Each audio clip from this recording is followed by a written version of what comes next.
problem I was experiencing before reading In Pursuit of Grit was the fact that I didn't commit to a workout regimen. By reading In Pursuit of Grit, it allowed me to transform my way of thinking about working out and committing to a workout regimen. The best thing about the book In Pursuit of Grit would be that it's practical and anybody could follow the steps and commit to a workout regimen.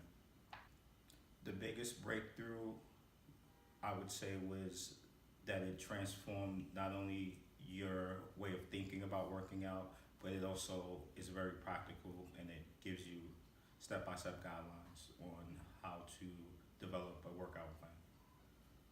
I would definitely recommend In Pursuit of Grit to others. It allows people to be practical and it gives them insight on how to develop a workout regime.